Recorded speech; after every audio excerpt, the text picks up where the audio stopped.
एक दौर था जब किसी भी बॉलीवुड मूवी को हिट करवाने का सबसे आसान और ब्लॉकबस्टर फॉर्मूला होता था एक बड़ा आइटम सॉन्ग।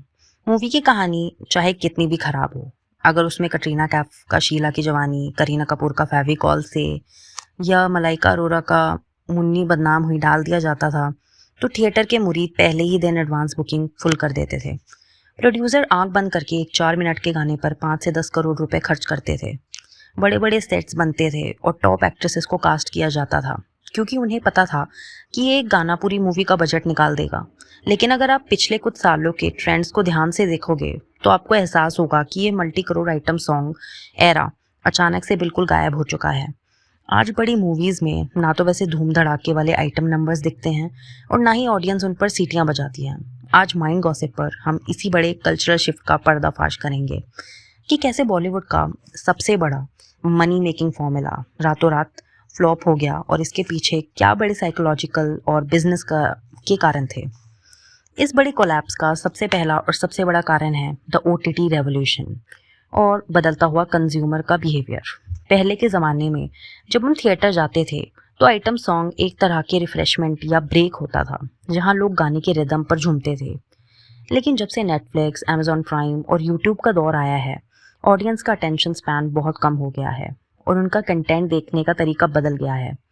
आज के व्यूअर्स को फास्ट पेस्ड, सेंसिबल और अनइंटरप्टेड कहानियाँ देखने की आदत हो चुकी है।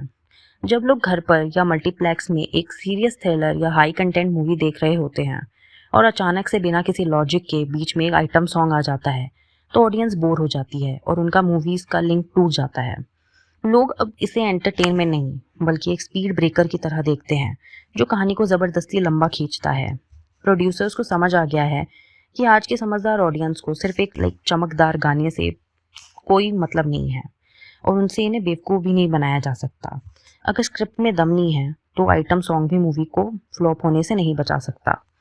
दूसरा सबसे बड़ा और बिजनेस ड्रिवन कारण है the death of YouTube music video hype. पहले के टाइम पर प्रोड्यूसर्स आइटम सॉन्ग्स को एक मार्केटिंग टूल की तरह यूज़ करते थे। गाने को मूवी रिलीज से एक महीना पहले म्यूजिक चैनल्स और यूट्यूब पर लॉन्च कर दिया जाता था ताकि एक मास हाइप क्रिएट हो सके। लेकिन आज के डिजिटल एरा में मार्केटिंग का पूरा गेम बदल चुका है। आजकल रील्स और शॉर्ट्स वीडियो का ज़माना है। किसी भी मूवी को हिट करवाने के लिए अब 5 करोड़ का सेट लगाकर आइटम सॉन्ग बनाने की ज़रूरत नहीं है।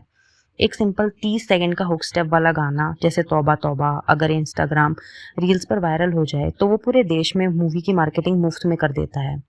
बस एक्टर्स को थोड़ा सा ग्रूव करना होता है और बाकी का काम इन्फ्लुएंसर मार्केटिंग और जनता खुद कर देती है।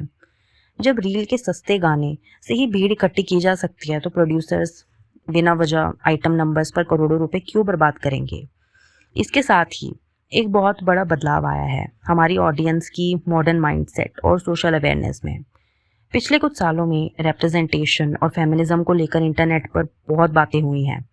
पहले के आइटम सॉन्ग्स के लिरिक्स और उनका पिक्चराइजेशन अक्सर बहुत ज़्यादा ऑब्जेक्टिफाइंग होता था, जहां फीमेल बॉडी को सिर्फ स्क्रीन पर एक ग्लैमर और मेल गेज के लिए दिखाया जाता था।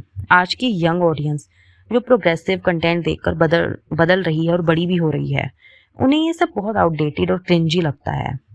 लोग जब सोशल मीडिया पर ऐसे गानों को तुरंत ट्रोल कर देते हैं और उन्हें फोर्स्ड ग्लैमर बोलते हैं। बॉलीवुड की टॉप एक्ट्रेसेस ने भी अब इस बात को समझना शुरू कर दिया है कि वो अब सिर्फ एक गाने में शोपीस बनने के बजाय स्ट्रॉन्ग मीनिंगफुल रोल्स करना पसंद करती हैं, जो उनके करियर्स को भी लंबे समय तक ग्रो कर सकता है। आखिरी में एक और बड़ा झटका लगा है साउथ इंडियन सिनेमा की मास मसाला अप्रोच से, जिसने पूरे गेम को ही रीडिफाइन कर दिया है।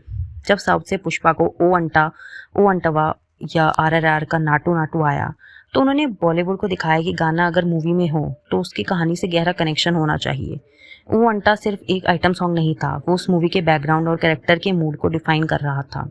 और नाटू नाटू तो पूरी कहानी का टर्निंग पॉइंट था। बॉलीवुड जो बिना लॉजिक के किसी भी शादी या क्लब के सीन्स में आइटम सॉन्ग घुसा देता था, उसकी ये चालाकी अब पकड़ी गई है। ऑडियंस को अब समझ आ रहा है कि सच्चा एंटरटेनमेंट क्या होता है।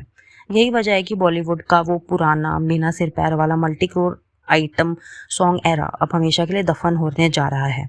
अगर आपको इस बड़े कोलैप्स के पीछे का ये हिडन बॉलीवुड सच पसंद आया तो इस वीडियो को अपने दोस्तों के साथ शेयर करें और ऐसे ही माइंड बेंडिंग इंडस्ट्री सीक्रेट्स के लिए माइंड गॉसिप को अभी सब्सक्राइब करें। Thank you.